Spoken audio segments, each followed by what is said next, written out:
que es muy rápido para poder terminar. Entonces, primero, ¿qué es el pH?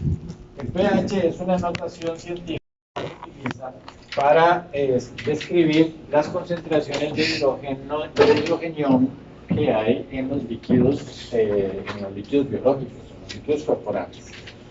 Por el hecho de que el hidrogenión ejerce un efecto, ¿verdad? A concentraciones muy, muy bajitas y ya ejerce un efecto. Entonces, manejar concentraciones tan bajas es un poco complicado. Entonces, por eso se utiliza la notación de pH. ¿Qué es notación pH? Es lo mismo que decir el logaritmo negativo de la concentración de hidrogeniones. ¿Okay? Entonces, al ser el logaritmo negativo quiere decir que es inversamente proporcional al pH. Es decir, entre mayor sea la concentración de hidrogeniones, menor va a ser el pH. ¿Sí? Es inversamente proporcional.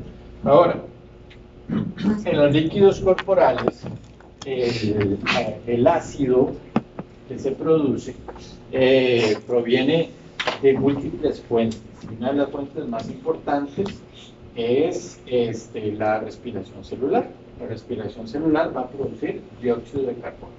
Entonces, el dióxido de carbono reacciona rápidamente con el agua, ¿verdad? Mediante una reacción que es así. CO2 más agua va a producir ácido carbónico. Y el ácido carbónico va a disociarse en hidrogeniones y bicarbonato. Y esta reacción es inversa también. ¿Okay? Esto es lo que pasa a nivel de los tejidos, ¿verdad? De aquí para allá. ¿Okay? Es lo que pasa a nivel de los tejidos periféricos. Cuando la sangre, ¿verdad? La sangre pasa por las células de nuestro cuerpo. Las células de nuestro cuerpo aportan dióxido de carbono. Ese dióxido de carbono pasa al plasma, se junta con el agua, produce ácido carbónico. El ácido carbónico se disocia en hidrogenión y bicarbonato. ¿Qué va a pasar con este bicarbonato? Este bicarbonato sale del eritrocito, ¿verdad? Esta reacción ocurre dentro del eritrocito y sale del eritrocito, ¿verdad? HCO3 y se junta con el sodio y va a producir bicarbonato de sodio. El bicarbonato de sodio que todos compramos en la pulpería para las ideas. ¿Entendido? ¿Entendido? ¿Qué hace este hidrogenión? Como en los tejidos periféricos, la hemoglobina que estaba unida al oxígeno, se le desprende el oxígeno, ¿verdad? Porque el oxígeno va hacia los tejidos. Es decir, la oxihemoglobina, al quedarse sin el oxígeno, se convierte en desoxihemoglobina. Y la desoxihemoglobina es mucho más afín al hidrogenión que la oxihemoglobina. Entonces, al quedar la hemoglobina libre de oxígeno, el hidrogeno se va a pegar a la hemoglobina. Entonces el hidrogeno viaja pegado a la hemoglobina en parte, ¿verdad? Una cantidad específica de hidrogeniones viajan pegados a la hemoglobina y otra cantidad viaja en forma de bicarbonato en el plasma. Se puede decir que en total el hidrogenión que viaja pegado a la hemoglobina y el hidrogenión que viaja en forma de bicarbonato corresponden al 93% de la forma de transporte del dióxido de carbono. ¿Bien? El 7% restante es el dióxido de carbono que viaja disuelto en plasma. Es muy poquito en realidad. ¿Okay? Cuando este sistema pasa por el pulmón, la reacción va en esta dirección, ¿más bien? Es decir, ¿qué va a pasar? Que el bicarbonato, ¿verdad?, entra en el eritrocito y dentro del eritrocito, una vez que el eritrocito recibe el oxígeno, que la hemoglobina recibe el oxígeno, se vuelve menos afín al hidrogenión.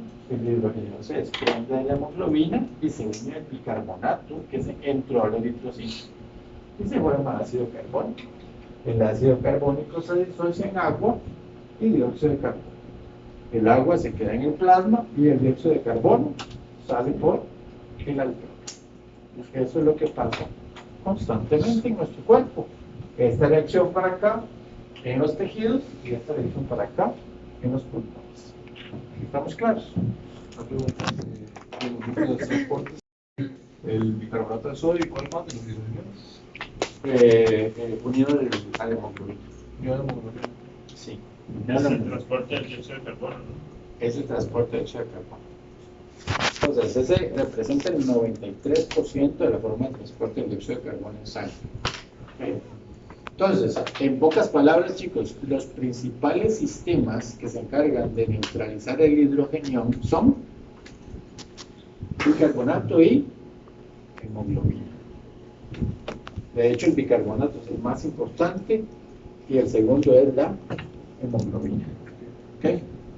No se les olvide eso. Y ahora sí, con respecto a los términos, oximoglobinas cuando está Oxigenada. oxigenada Y es menos afín al hidrogenión. Desoxihemoglobina es cuando se desprende el oxígeno y quedan las hemoglobinas sin el oxígeno y es más afín al hidrogenión. ¿Ok? Entonces, chicos, de aquí partimos para determinar, para saber que el hidrogenión se mantiene en equilibrio con el bicarbonato en los líquidos corporales. Y de hecho, este equilibrio se representa mediante una relación hidrogenión-bicarbonato. Es decir, concentración de bicarbonato entre concentración de hidrógeno. ¿Okay? Esta relación, ¿okay?, se conoce mediante una fórmula que si le agregamos una cosa que se llama logaritmo y le sumamos una pK que es 6.1, se conoce como la fórmula de Henderson-Hasselbalch.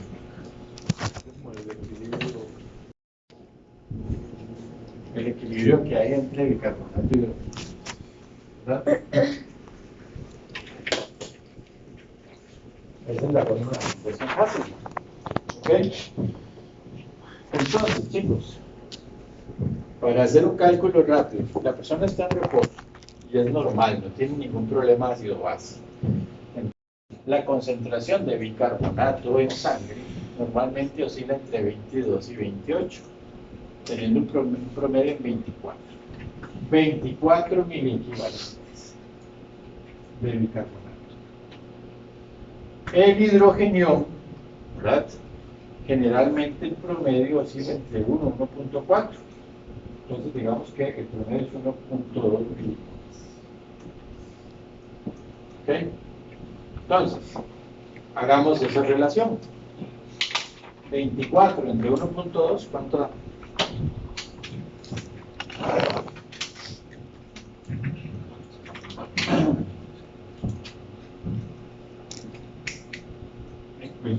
¿20? ¿Logaritmo de 20?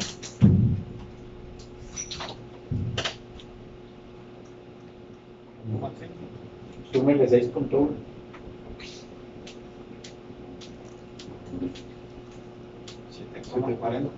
7,40, y ese es el pH de los líquidos corporales. ¿Verdad?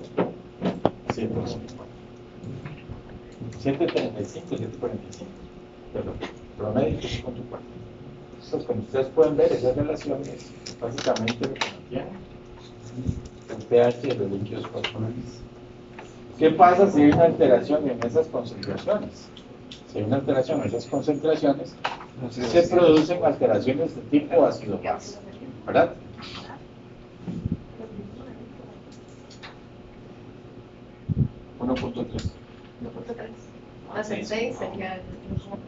Entonces, chicos, las alteraciones en el bicarbonato, ¿sí? El 6.1 dice que era una pK. Sí, eso es es la pK, ¿verdad? Es una constante de acidez. Entonces, es diferente para cada sistema buffer, pero en este caso el sistema buffer en bicarbonato hidrogeniado es 6.1. Entonces, chicos, ¿qué quiere decir esto? Quiere decir que este equilibrio mantiene el pH de los fluidos corporales. Entonces, si hay una alteración en estas concentraciones, van a haber alteraciones ácido-base. Si aumenta o disminuye el bicarbonato, se van a producir alteraciones ácido-base. Si aumenta o disminuye el hidrogenión, van a producir alteraciones ácido-base. El bicarbonato lo manejan los riñones. Y el hidrogenión lo manejan los pulmones, así, a grandes rasgos, para que no se les olvide. ¿Entendido? Cuando se altera el bicarbonato, las alteraciones se dice que son metabólicas. Y cuando se altera el hidrogenión, las alteraciones se dice que son respiratorias. ¿Ok? Si en la sangre ocurre un aumento del bicarbonato, ¿verdad? Y si aplicamos esta relación, el pH, ¿qué va a pasar con el pH? Eso va a dar una notación de pH. Va a subir, exactamente. Entonces se dice que la persona tiene una alcalosis. ¿Alcalosis qué? Metabólica. Porque acabo de decir que los riñones es metabólico. Si disminuye el bicarbonato y hacemos esa relación, ¿qué va a pasar con el pH?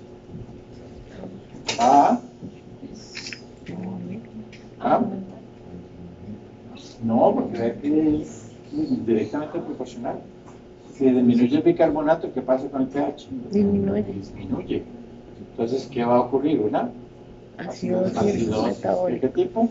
Metabólica. Si aumenta el hidrogenión, ¿verdad? ¿Qué va a pasar con el pH? Disminuye. Entonces, eso es una acidosis respiratoria. Respiratoria. Si disminuye el hidrogenión, eso va a producir una aumento. Alcalosis, ¿de qué tipo? Respiratoria. Es inversamente proporcional. ¿Bien? Entonces, chicos, como no podemos calcular el hidrogenión directamente, porque habíamos dicho que se maneja en concentraciones muy chiquiticas, se mide en condiciones de presión parcial de dióxido de carbono. Entonces, se puede decir que la presión parcial de dióxido de carbono, la PCO2, va a ser igual, se puede convertir en hidrogeniones. Si yo agarro PCO2 y lo multiplico por un valor de 0.03, entonces eso me va a dar concentración de hidrogeniones. Entonces, una persona que tiene una PCO2 de 40 milímetros de mercurio, ¿verdad? ¿Cuánto es 40 milímetros de mercurio en hidrogenios?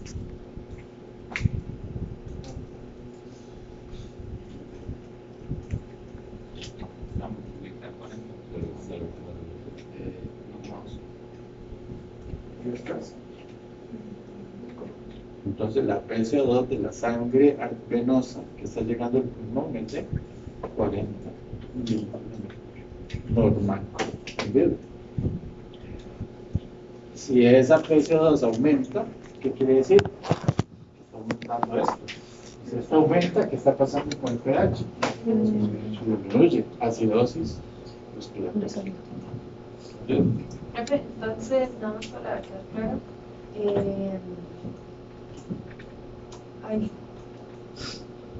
¿el nervio? Bicarbonato. Ajá. Es proporcional al pH y el hidrogenión sería proporcional. Sí, porque ahí está. Acuérdense que lo que está en el denominador es inversamente proporcional al resultado. ¿Estamos claros con eso, chicos? O sea que les hice un macro resumen de ácido-base. ¿Entendido? Ahora, ¿qué es una base débil y qué es un ácido débil y qué es un ácido fuerte? El ácido, ¿qué es un ácido en general? Un ácido es cualquier sustancia que al colocarse en solución se disocia en hidrogeniones y su base conjugada. ¿Entendido? En el caso de un ácido fuerte,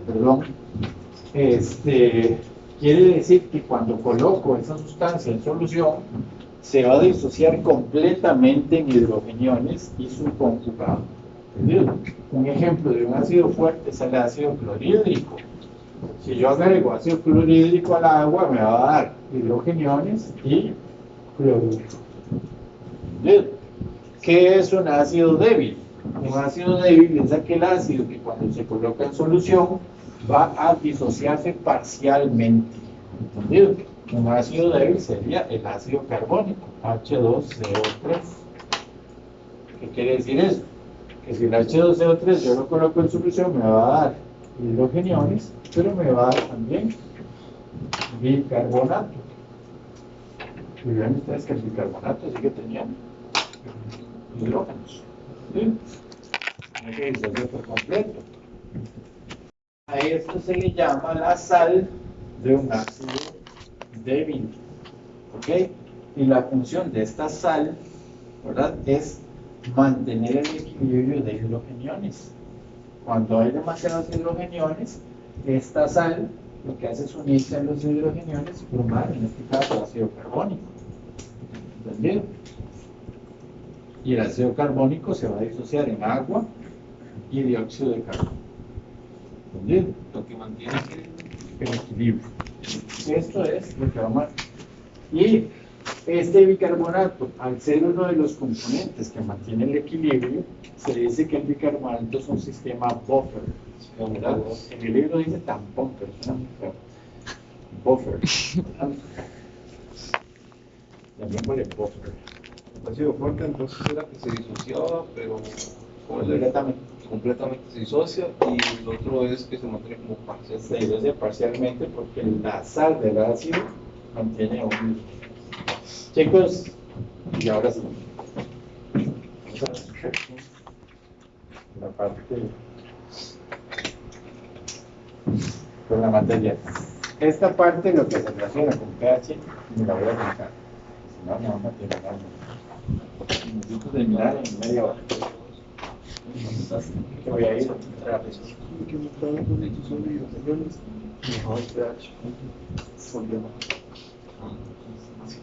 Son muchas diapositivas. Y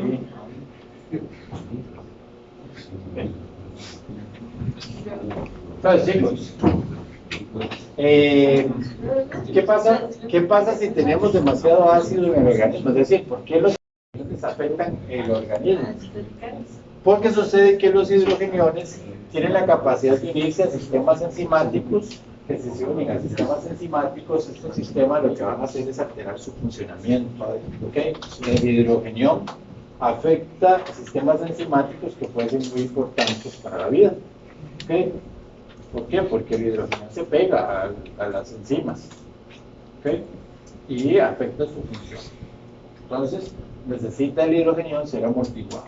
El organismo constantemente está produciendo hidrogeniones. Con solo lo que comamos nosotros hoy en la mañana, ya eso se convirtió en hidrogeniones. ¿Okay? Las comidas producen un montón de ácidos. ¿Okay? Entonces, en el organismo existen un montón de, bueno, un montón no, existen varios sistemas que se van a encargar de equilibrar estos ácidos, ¿verdad? Se les llama el sistema buffer de los líquidos corporales, que son el bicarbonato principalmente, que está en los sistemas buffer intracelulares, que son las mismas proteínas dentro de la célula, y los fosfatos que hay dentro de la célula. Está también la hemoglobina y las proteínas que hay en la sangre. Está también el riñón y está también el pulmón. El riñón mantiene este equilibrio, ya sea por una mayor o menor excreción de hidrogeniones o bicarbonato, y el sistema respiratorio por una mayor o menor eliminación de dióxido de carbono. ¿Sí? Entonces, ácido, eso ya lo dije. Sistema buffer, eso ya lo dije. Aquí nada más, chicos, para hacer la aclaración, cuando se hace actividad física, se va a producir ácido láctico. Bueno, en el libro dice ácido láctico, chicos, pero a la autor no le gusta que digamos ácido láctico, digamos lactato. Entonces, el lactato, ¿verdad?, se va a unir con el bicarbonato, ¿verdad? Entonces, el bicarbonato, recuerden que es una sal ¿verdad? De un ácido débil. Y el lactato se une a esa sal. Entonces va a formar lactato de sodio y ácido carbónico. El ácido carbónico se va a disociar en dióxido de carbono y agua. Este dióxido de carbono sale por los pulmones. Entonces, el ácido láctico, el lactato, perdón, que producimos cuando hacemos actividad física, esa es la forma de eliminarse. ¿Entendido? Entonces, ya vamos a ver qué es lo que pasa con la respiración. Porque primero que una sal fuerte es igual que se logra disociar por completo. La sal fuerte, ¿verdad? Sí, es que se logra disociar por completo. ¿Okay? Ahora, vamos a hablar de los buffers intracelulares. Les mencioné que los buffers intracelulares son principalmente las proteínas que hay dentro de las células, porque las proteínas tienen carga negativa y el hidrógeno tiene carga positiva. Entonces las proteínas lo que hacen es que por enlaces covalentes lo que hacen es que se pegan al hidrógeno y las neutralizan. Concentración de bicarbonato intramusculares. El músculo tiene bastante concentración de bicarbonato en su interior que favorece hasta cierto punto ¿cómo se llama? La amortiguación de estos ácidos. Y también porque la célula muscular tiene en su membrana, en estado de reposo, un intercambiador que se llama sodio-hidrógeno, ¿verdad? Que intercambia hidrogeniones, saca hidrogeniones y mete sodio, ¿verdad? En estado de reposo. ¿Okay? Las proteínas que están fuera a nivel del plasma, como son la albúmina y las globulinas, también tienen cargas negativas, pero son las menos importantes, porque son proteínas que tienen una cantidad limitada y entonces quiere decir que se unen hidrogeniones, pero hasta cierta medida, ¿verdad? No, en realidad no son el sistema amortiguador más importante. ¿Okay? El sistema amortiguador más importante en este caso sería la hemoglobina, que es el segundo más importante aparte del carbonato. ¿Okay? Ahí en el libro pienso que hay un error, porque en el libro menciona el sistema hemoglobina como un sistema intracelular, pero la hemoglobina está dentro del eritrocito, en realidad sigue siendo intracelular, ¿verdad? Entonces ahí es como un error, ¿verdad? Que la hemoglobina es intracelular. ¿Okay? La hemoglobina es el segundo sistema más importante. ¿Por qué? Porque ya expliqué qué fue lo que pasa con el hidrógeno y la hemoglobina, ¿cierto? ¿Verdad? Sí, la oxihemoglobina disminuye la afinidad, pero en desoxihemoglobina aumenta la afinidad por el hidrógeno se pega a la desoxihemoglobina y así es como viaja junto con bicarbonato en el 93%. Bueno, no lo apunté. ¿Cuál es el más importante? El bicarbonato. Y es el intracelular. Es intracelular porque viaja dentro, la hemoglobina está dentro del eritrocito. Entonces esto, no lo voy a explicar, pues ya lo dije hace un rato en lo que dibujé ahora en la pizarra. El bicarbonato es el primero más importante. Entonces, el bicarbonato, lo que va a pasar con el bicarbonato es que lo mismo que dije hace un rato de la dirección de la ecuación. Si estamos en tejidos periféricos, esto va para acá. Esto va para acá. ¿Por qué? Porque en tejidos periféricos se forma dióxido de carbono. Entonces, el dióxido de carbono se junta con el agua, forma ácido carbónico, el ácido carbónico se disocia en bicarbonato, se queda en el plasma, y el hidrógeno, que en el eritrocito se pega a la desoxihemoglobina. Y en los pulmones, la dirección es ¿entendido? El bicarbonato se vuelve a unir con el hidrógeno, forma ácido carbónico, el ácido carbónico se disocia en agua y dióxido de carbono, y el dióxido de carbono se sale por el alveolo. ¿Bien? Creo que el carbonato igual se puede mezclar o sería intracelular. El bicarbonato es extracelular. ¿Okay? Entonces, eso lo acabo de explicar rápidamente en pH, eso lo volamos, que ya lo dije. Bien. Ahora sí, vamos con el ejercicio. Con el ejercicio, chicos, vamos a tener que se van a producir, o los ácidos que se producen en el organismo son de tres tipos. Tenemos los ácidos volátiles, que es el dióxido de carbono. Tenemos los ácidos fijos, que son el ácido sulfúrico y el ácido fosfórico. Se llaman ácidos fijos porque estos ácidos no cambian con el ejercicio. Y los ácidos orgánicos, que son el lactato y el acetato. ¿Entendido? O acetato, mejor dicho. El acetato es un ácido que se forma por el metabolismo de las grasas durante el metabolismo aeróbico, lo que se utiliza en beta-oxidación. Sí que se establece con el hígado. Sí, en el hígado. Entonces se forman cuerpos cetónicos, que son ácidos, de hecho. ¿Okay? Entonces vamos a hablar de los ácidos volátiles, del dióxido de carbono. Entonces el dióxido de carbono se forma por el metabolismo de los alimentos, de grasas, proteínas y carbohidratos en el metabolismo aeróbico a nivel de mitocondria. ¿Entendido? Entonces recuerden que esto va a terminar en una cadena respiratoria que termina con formación de ATP, formación de dióxido de carbono y formación de agua. ¿Okay? Entonces, ese dióxido de carbono se puede decir que es una sustancia de desecho, pero en realidad no es tan desecho, chicos. El dióxido de carbono hasta cierto punto nosotros lo necesitamos. ¿Okay? Lo que pasa es que el dióxido de carbono apenas sale de la célula, se junta con el agua y forma el ácido carbónico. ¿Okay? Y es cuando se disocia en hidrógeno y bicarbonato y viaja de la forma que ya ustedes lo acaban de ver. ¿Bien? Ahora, ¿qué pasa en el ejercicio? En el ejercicio aumenta mucho la producción de dióxido de carbono. ¿Sí? Entonces, esto añade una carga de ácido extra al que ya se está produciendo normalmente en el ejercicio. ¿Ok? Y esto debe ser eliminado por los pulmones. ¿Ok? ¿Cómo se elimina esto? Es decir, ¿qué es lo que está ocurriendo aquí? Ustedes dicen, bueno, si se está eliminando por los pulmones, todo bien. Pero ¿qué pasa con el ácido láctico? Con el lactato. El lactato Se está pegando al. se pega al bicarbonato, exactamente. Entonces, si se pega al bicarbonato, ¿qué va a pasar con ese ácido que se está formando extra? Y se van a ¿Ah? No se va a expulsar, digamos. No se va a expulsar. Y si no se expulsa, ¿qué pasa? Se vuelve más ácido. Entonces uno podría entrar en una acidosis durante la actividad física, ¿cierto?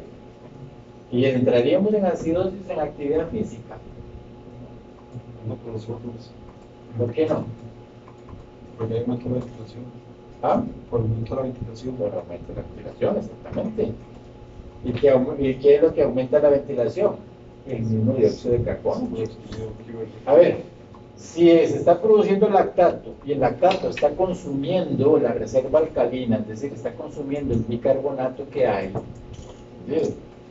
Produciendo lactato de sodio y está produciendo a su vez ácido carbónico, y el ácido carbónico se está convirtiendo en dióxido de carbono y en agua, ¿verdad? Entonces está aumentando mucho la cantidad de dióxido de carbono. El dióxido de carbono necesita ser eliminado porque si se mantiene en sangre produce acidosis. ¿Entendido? Entonces, el dióxido de carbono tiene la capacidad de atravesar la barrera hematoencefálica y estimular a nivel del bulbo raquídeo los centros respiratorios, porque en el bulbo raquídeo hay quimiorreceptores centrales. Entonces, al estimular los quimiorreceptores centrales, se estimula la ventilación y de esa forma uno aumenta la tasa ventilatoria. Ustedes saben que en actividad física aumenta la profundidad y la frecuencia de las respiraciones y de esa forma eliminamos dióxido de carbono en mayor medida por la ventilación. Y, o sea, y una cosa, el lactato que se une al bicarbonato, al aumentar la ventilación, ¿será que entonces eso no se va, digamos, que se aumenta la ventilación?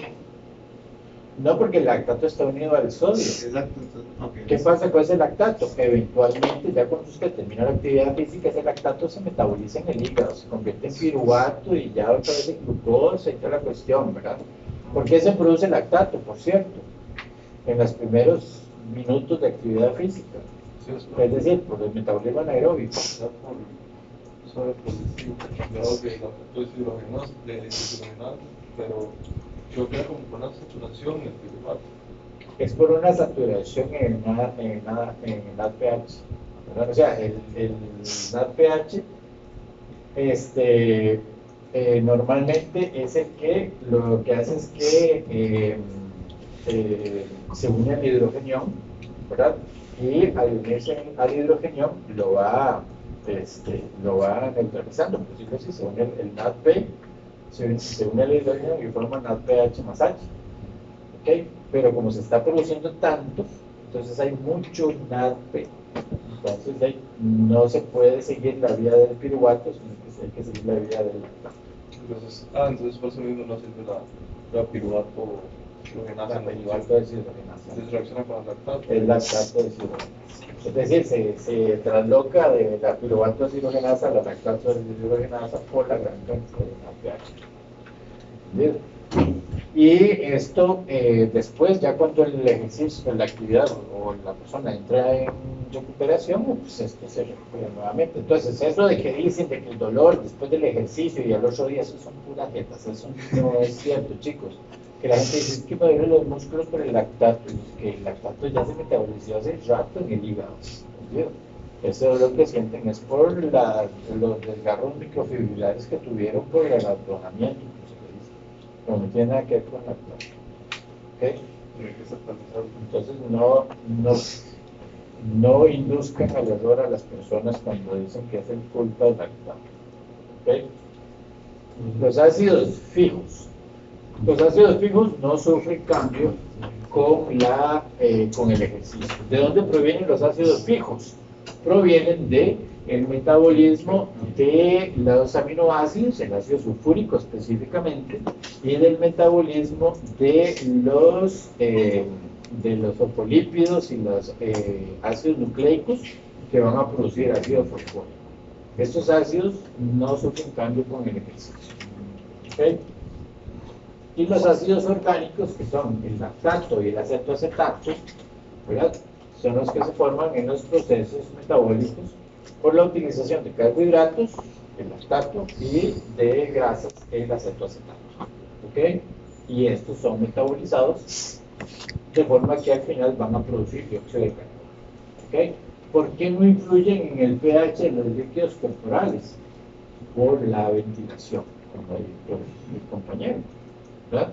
Entonces, uno podría esperar que produzcan acidosis. Y efectivamente, chicos, si la actividad física es demasiado intensa, de verdad entramos en acidosis. Sí hay acidosis. Y de verdad sí se produce. Y llega un momento en que se saturan los sistemas y no hay forma. Pero el cuerpo tiene la capacidad de soportar hasta en periodos cortos de tiempo una acidosis. ¿Entendido? Inmediatamente terminar la actividad física, se sabe que todo esto se repone y otra vez volvemos a la normalidad. Pero sí somos capaces de soportar pHs bastante bajitos, hasta de 7, incluso 6.8. Vean ustedes que incluso en la fibra muscular, en actividad física intensa, la fibra muscular puede alcanzar un pH de 6.4, que es acidísima para nosotros. Sin embargo, la fibra muscular lo puede tolerar. Además, hay que tomar en cuenta que estas concentraciones de hidrogeniones dentro de la fibra muscular es una de las explicaciones de por qué la persona entra en fatiga. ¿Se acuerdan? No solamente el acúmulo de fosfatos inorgánicos, sino de hidrogeniones. ¿Ok? Creo que, sí. ¿Verdad que todos los casos que hemos visto o sea, todos tienen que ver con el proceso metabólico entre las grasas y carbohidratos?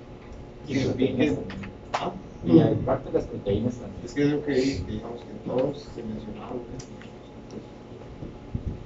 Sí, porque todas vienen del metabolismo de las grasas, los carbohidratos y las proteínas.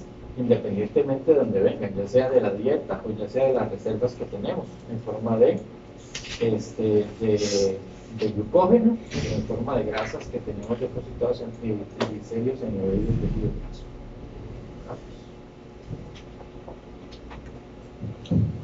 Este gráfico o este esquema representa todos los orígenes del hidrógeno. ¿De dónde proviene? Pues ven ustedes que el metabolismo aeróbico de glucosa se forma ácido carbónico que va a dar origen a hidrógeno. Oxidación del grupo sulfuro de los aminoácidos, ácido sulfúrico, hidrógeno. Hidrólisis de fosfolípidos y ácidos nucleicos, ácido fosfórico, hidrógeno. Oxidación incompleta de los ácidos grasos, ácido acetoacético, que son cuerpos cetónicos, hidrogenados. Y metabolismo anaeróbico de la glucosa, lactato, hidrógeno. ¿Verdad? Entonces ven ustedes que las fuentes de hidrogeno son bastantes. ¿Okay? Entonces, este hidrógeno de alguna forma hay que quitarlo de encima. Entonces tenemos la regulación respiratoria del pH.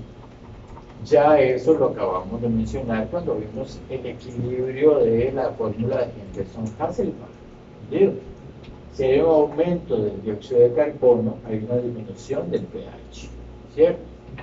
Entonces, eso se da por un incremento en la concentración de hidrogeniones. Entonces, esto representa el estímulo al sistema respiratorio para que aumente su ventilación. Pero hay una cosa que no les dije. Les dije que es el dióxido de carbono el que atraviesa la barrera hematoencefálica, no es el hidrogenión. El hidrogenión no atraviesa barrera hematoencefálica. Entonces, si yo les digo a ustedes que por el aumento en los hidrogeniones, este atraviesa la barrera hematoencefálica y estimula quimioreceptores a nivel del bulbo, eso no es cierto, es el dióxido de carbono. Pero el dióxido de carbono sí atraviesa la barrera hematoencefálica, pero ya en el líquido cefalorraquídeo el dióxido de carbono se convierte en hidrogeno. ¿Entiendes? Puede asociar ahí. Y ahí es donde se disocia. Claro, se convierte en ácido carbónico, el ácido carbónico se convierte en carbonato de hidrógeno y es el hidrógeno el que actúa sobre los quimioreceptores en el bulbo raquídeo estimulando la respiración. Si es que pasa el carbonato pasa la barrera hematoencefálica porque es un gas. El dióxido. El dióxido. Entonces pasa por difusión. Exactamente, pasa por difusión. Okay. Entonces este grafiquito indica el equilibrio que hay entre la tasa de ventilación con respecto a en las unidades de pH. Si tenemos como 0,0 un pH de 7.4, o sea, teniendo en cuenta que el pH de 7.4 es 0, estando en equilibrio, vean que la tasa ventilatoria es de 1. Yo como uso una tasa ventilatoria normal. ¿Qué pasa si la tasa ventilatoria disminuye? La curva se desplaza uno hacia la izquierda. Si se desplaza hacia la izquierda, quiere decir que a partir del 7.4 le van restando. Y al restarle se va haciendo más pequeño el pH, es decir, se va haciendo más ácido. ¿Entendido? ¿Qué pasa si más bien aumentamos la tasa ventilatoria? Se desplaza hacia la derecha. Esa es la izquierda, esa es la derecha. Se desplaza hacia la derecha. Al desplazarse hacia la derecha, se suman más bien al pH básico, 7.4. Entonces, ¿qué quiere decir? Que al aumentar el pH se vuelve más alcalino. Entonces, aumenta la tasa ventilatoria, aumenta el pH, entramos en alcalosis. ¿Okay? Ustedes dicen, bueno, entonces pues si hacemos ejercicio, como estamos hiperventilando, entramos en alcalosis. No entramos en alcalosis porque estamos en un equilibrio. Pero si ustedes en este momento, así como están sentados, comienzan a hiperventilar, sí va a producirse una alcalosis. O si no, Si dejan de respirar, es una acidosis. Si comienzan a hiperventilar, da una crisis de pánico a alguno de ustedes, ¿verdad? Y comienzan, ¿verdad? ¿Qué pasa? Lo que hace es alcalinizar la sangre. ¿entendido? Porque aumenta su tasa ventilatoria y al aumentar la tasa ventilatoria aumenta su pH. Entonces ocurre una alcalosis respiratoria y la persona va a tener efectos sobre las concentraciones de calcio. Y al haber alteraciones en las concentraciones de calcio, ¿qué pasa? Se producen contracciones musculares, espasmos musculares y le da el calambre y se le hacen las manos así, se le duerme la boca y se le hacen espasmos ahí en la boca y se asusta más y se ventila más y entonces hay que poner una bolsa en la boca porque es una bolsa de papel, ¿verdad? No una de plástico. Es que se acumula el calcio. Ah, Se acumula el calcio. por el cambio por la alcalosis. Al haber una alcalosis se produce más calcio libre, ¿verdad? A la producción de alcalosis se une más calcio, a las proteínas y entonces se produce una hipocalcemia. ¿Qué es la reserva alcalina? La reserva alcalina es el bicarbonato que nosotros tenemos disponible, que se va a unir a cualquier hidrogenión que haya, ¿verdad? Y entonces aquí es donde entramos con la fórmula de Henderson-Hasselbalch, que ya la habíamos visto. Y normalmente la relación es de 20 a 1, ¿ok? O mejor dicho, de 24 a 1.2, que va a dar como resultado un pH de 7.4, ¿ok?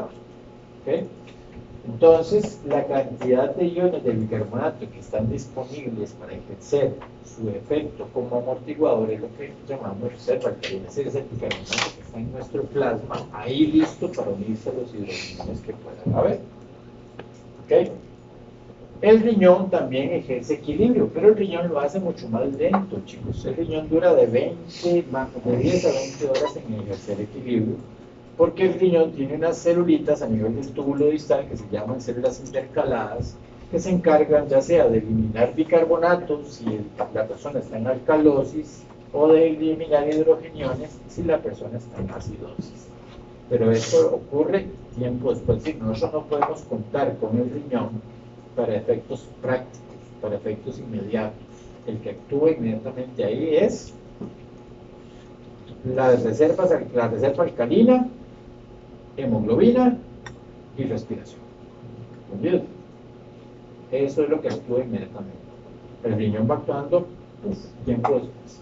¿Ok? Y esa es la forma en que lo hace.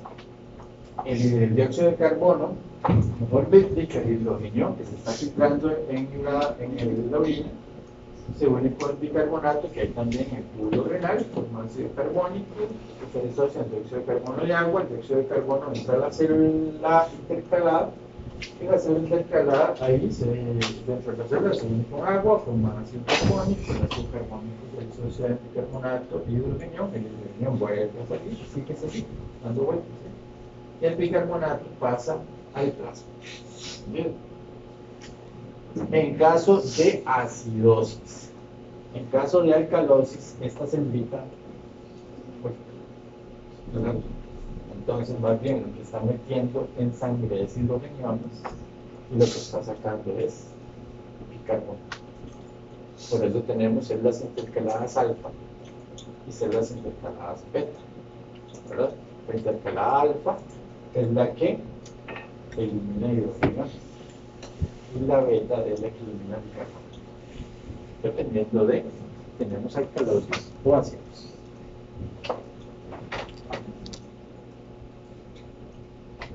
El balance del ácido base durante el ejercicio intenso. Entonces,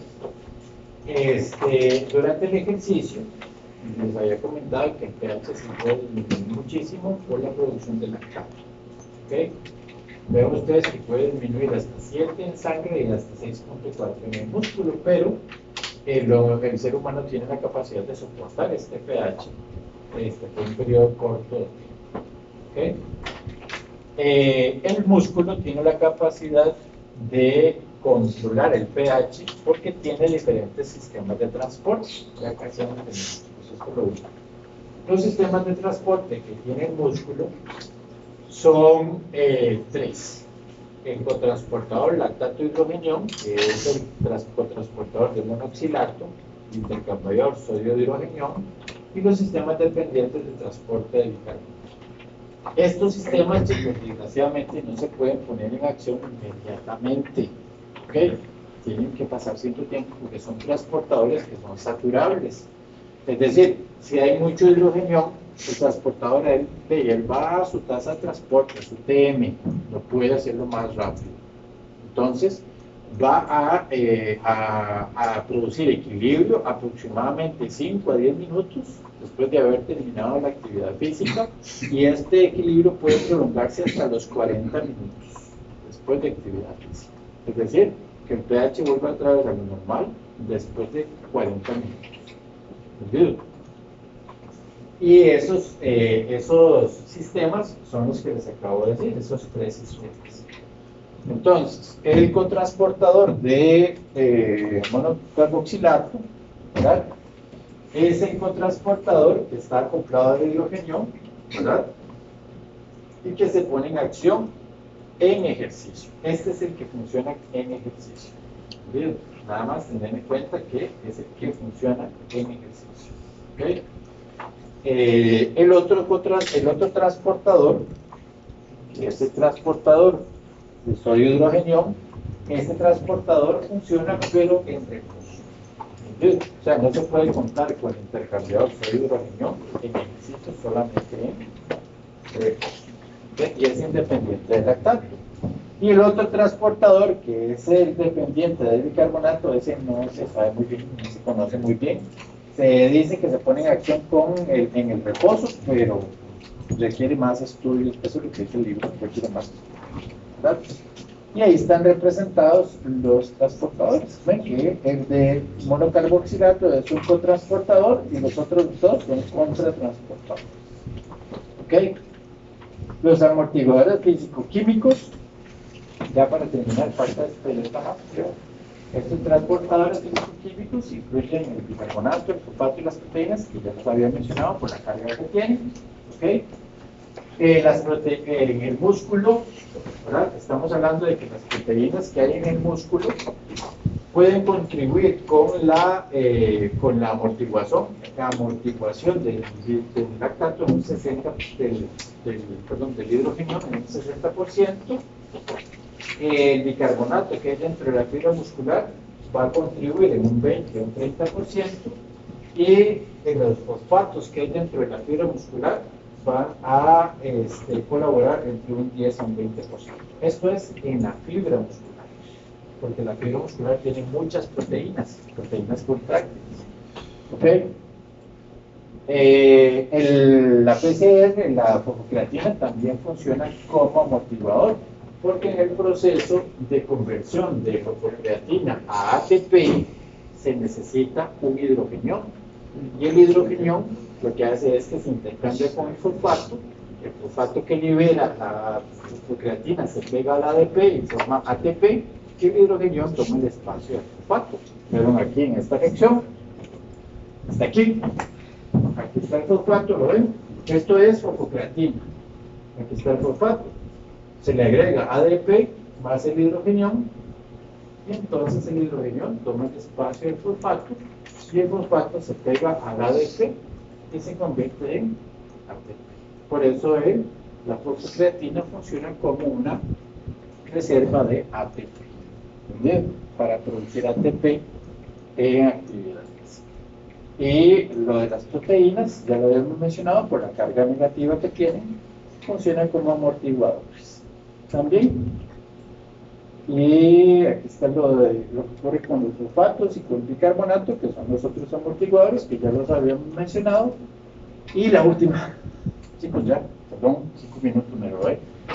Todo esto, chicos, es para decirles que con la actividad física no ocurre ninguna adaptación con respecto a los sistemas buffer. Es decir, una persona entrenada, a la par de una persona no entrenada, no va a tener ninguna adaptación en el sistema buffer. Va a producir la misma cantidad de ácido y va a producir lo mismo, ¿entendido? Solo se ha visto que puede haber alguna mejora en el intercambiador sodio-hidrogenión. pero por lo demás no hay adaptación. La única adaptación que hay es en el deportista, ¿verdad? El deportista es, por el entrenamiento, es capaz de tolerar mayor acidosis y mayor fatiga, pero por una cuestión meramente de motivación. Pero la producción de ácido es danza. Buenos días. Perdón por que me robé, pero si no